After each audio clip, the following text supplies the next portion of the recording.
Welcome to RTV. నేను మీ మనోజ్.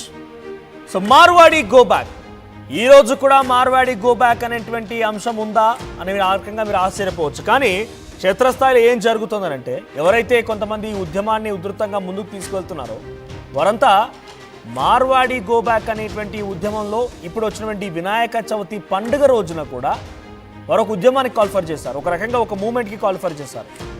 మార్వాడి దుకాణాల్లో, మార్వాడి షాపుల్లో పూజా సామాగ్రి కొనకండి, అక్కడ వినాయకుడి విగ్రహాలు ఉంటే కొనుగోలు చేయకండి, కొబ్బరికాయలు ఇతరత్ర పూజా సామాగ్రి మొత్తం కూడా తెలంగాణ వాళ్ళు పెట్టుకున్న షాపులు ఉన్నాయి, ఆ షాపుల దగ్గరికి వెళ్ళి కొనుగోలు చేయండి అని చెప్పే రకంగా ఒక కాల్ఫర్ చేస్తే క్షేత్రస్థాయిలో అది కొంత ప్రభావం చూపించింది. అనుకున్న స్థాయిలో మార్వాడీలకి ఈసారి అంటే ప్రజలంతా వెళ్ళలేదు. కేవలం ఈ గోబ్యాక్ అనే ఉద్యమాన్ని పల్లెలకు చేర్చారు. పల్లెల్లో కూడా క్షేత్రస్థాయిలో మండల కేంద్రాల్లో, జిల్లా కేంద్రాల్లో ఎక్కడైతే మార్వాడి దుకాణాలు ఉన్నాయో ఆ దుకాణాలకి దాదాపుగా తెలంగాణ ప్రజలు ఎవరు కూడా వెళ్ళలేదు అన్నట్టుగానే చాలామంది, ఎందుకంటే మాకు ఎలా తెలిసింది ఈ విషయం అనేది కూడా పబ్లిక్ ఫోన్ చేస్తేనే, పబ్లిక్ చాలామంది ఫోన్ చేసి అభిప్రాయం వ్యక్తం చేస్తున్నారు. కంటిన్యూస్గా వచ్చేటువంటి ఫోన్లని దయచేసి మేము ఎవరైతే తెలంగాణ సమాజంగా లేకుంటే మార్వాడీలుగా సపోర్టర్స్ కానివ్వండి, వ్యతిరేకులు కానివ్వండి, ఎవరైతే మాట్లాడాలని చెప్పి కాల్ చేస్తున్నారో అన్ని కాల్స్ రిసీవ్ చేయలేకపోతున్నాం. చాలా కొన్ని వేల కొలది కాల్స్ వస్తూ ఉన్నాయి. మేము ఆ ఫోన్స్ ఆన్ చేస్తే చాలా కంప్లీట్ ఇవే ఫోన్స్ వస్తూ ఉన్నాయి.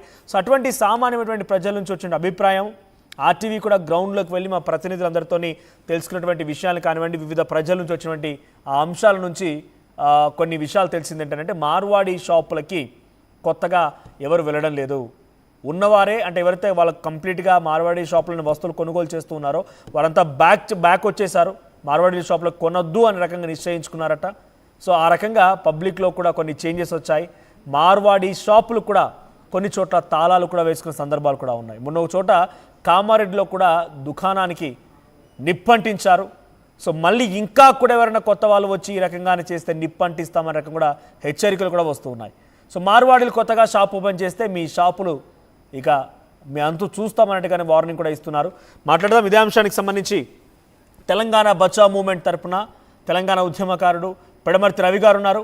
మరోవైపు నుంచి మార్వాడి సమాజానికి సపోర్ట్ చేసే విధంగా పూజా గుప్తా గారు ఉన్నారు. ముందుగా మాట్లాడదాం, పూజా గుప్తా గారికి వెళ్తానండి. పూజా గుప్తా గారు, సో ఏంటి తెలంగాణ వ్యాప్తంగా ముందుగా మీ అందరికీ కూడా వినాయక చవితి శుభాకాంక్షలు. రైట్, వినాయక చవితి రోజున కూడా అటు మూమెంట్ ఇంకా జరుగుతోంది. సామాగ్రి కొనుగోలు విషయం నుంచి అటు ఐడల్ విగ్రహాన్ని కొనుగోలు చేసేంత వరకు కూడా మార్వాడి దుకాణాలను బాయ్కాట్ చేశారట తెలంగాణ సమాజం. సో ఎలా చూస్తారు?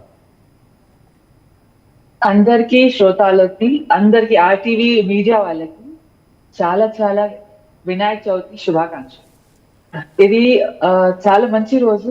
వినాయక చవితి రోజు మనం మాట్లాడేది వినాయక చవితి గురించి. ఏంటంటే ఇప్పుడు వినాయక చవితి నాడు మీరు అంటున్నారు మార్వాడి షాప్ నుంచి అవి కొనకూడదు అని విషయం, అంతే కదా? కొనుగోలు కొనకూడదు కాదు, సారీ, కొనుగోలు కొనకూడదు అని మేము చెప్పడం లేదు. బట్ పబ్లిక్ ఆ రకంగా డిసైడ్, రైట్ అలా అవుతుందని చెప్తున్నారు మీరు. అలా that's what you mean to say. అయితే వినాయక చవితి చాలా మంచి ఫెస్టివల్. దీంట్లో ఎంత మందికి ఎంప్లాయ్మెంట్ ఉంటుంది కొంచెం ఆలోచించారా? ఇప్పుడు మనము వినాయక చవితి చేసుకోవాలంటే ఫస్ట్లీ అది పెట్టుకోవాలా, ఏంటిది స్టేజ్ లాగా పెట్టుకోవాలి. దానికి మనకు ఎవరు కావాలా? ఎవరో బ్యాంబూస్ పని చేస్తారో, టెంట్ పని చేస్తారో వాళ్ళు కావాలా. ఓకే, దాని తర్వాత మనం విగ్రహాలు కొనుక్కుంటాం.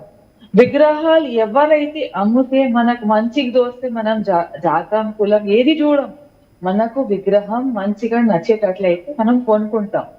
మనకు శ్రద్ధాభావం అది మన సాంప్రదాయం, అంతే కదా? అది కొనుక్కొని దానికి మనం విగ్రహం ముందే ఆర్డర్ ఇచ్చి పెట్టుకుంటాం. అది కూడా అప్పుడు వెళ్ళి కొనుక్కునేది ఉండదు. ముందు నుంచే 6 నెలల నుంచి ముందు, 5 నెలల నుంచి ముందు కూడా కొందరు. పూజ గారు, how you are connecting this topic to this issue? అంటే ఎలా కనెక్ట్ చేస్తున్నారు? How connecting it? I am telling you that it is giving employment to so many people. Okay. ఇప్పుడు మనము వినాయకుడిని తీసుకురావాలంటే మనం ఎక్కడో ఆర్డర్ చేసినాము, అక్కడ నుంచి తీసుకురావాలంటే ఎలా తీసుకొస్తాం? ట్రక్ లో తీసుకురావాలా, ఏదో స్మాల్ టెంపుల్ లో తీసుకోవాలా. ఇప్పుడు మనం తీసుకొని వచ్చి అప్పుడు మనము ఆయన కలుస్తామా, నీ కులం ఏంటిది, నువ్వెవరు అడగం కదా, మనకి ఎవరు నచ్చుతారో వాళ్ళకి తీసుకో. అయితే it is giving employment even the trouble people, అందరికి ఎంప్లాయ్మెంట్ వస్తుంది. ఇప్పుడు మనకు నైవేద్యం కావాలంటే మనం స్వీట్ షాప్ కి వెళ్తాము. మనం అన్నం చేసేదో పులిహోర చేస్తే మనం రైస్ షాప్ కి వెళ్తాము, అక్కడ నుంచి రైస్ కొనుక్కుంటాము. పూజ గారు సబ్కా మాలిక్ ఏక్ హై, we are Indians. Of course, we are Hindus. Of course, it's not about religion. It's not about religion. Yes, that's what I'm telling you here. See, మనము ఈ వినాయక చవితి సెలబ్రేషన్ చాలా పెద్ద సెలబ్రేషన్ మొత్తం తెలంగాణలో. It is a big celebration. అందరూ కలిసి మెలిసి వచ్చి పండుగ చేసుకుంటారు.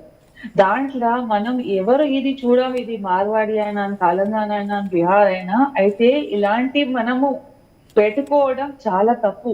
ఇలా చెప్పడంకి ఈయన షాప్ తో కొనుక్కోవద్దు, ఆయన షాప్ కి కొనుక్కోవద్దు. ఎవరు ఏ పరిస్థితితోని వెళ్తున్నారు, ఎవరికి ఎంత భావం ఉందో మనకు తెలియదు. అట్లాంటప్పుడు మనము గణపతి బప్ప మోరియా, ఆయనది చెవులు కూడా పెద్దగా ఉంటాయి. వినాయకుడు మీరు చూశారా, వినాయకుడు చెవులు పెద్దగా ఉంటాయి. ఎందుకంటే అందరిది వినాలా, చెప్పేది చిన్న. పూజ గారు మీ పాయింట్ నాకు అర్థమైంది. బట్ నేను ఏమంటున్నానంటే ఇక్కడ రిలీజియన్ ఇష్యూనో లేకపోతే ఇంకేదో ఇష్యూ కాదు, రీజియన్ ఇష్యూ అంతకంటే కాదు. It's all about business activities. Business ని టేక్ ఓవర్ చేస్తున్నారు, బిజినెస్ లో ఫ్రాడ్ కి పాల్పడుతున్నారు, బిజినెస్ కి ట్యాక్స్ కట్టడం లేదు. ఇది ఒక అలిగేషన్. సో మాకు అవకాశాలు దొరకడం లేదు, ఈ బిజినెస్ లో మాకు ఉపాధి ఇవ్వండి, ఈ బిజినెస్ లో మేము మాత్రమే ఉంటామనేది ఇంకో వైపు.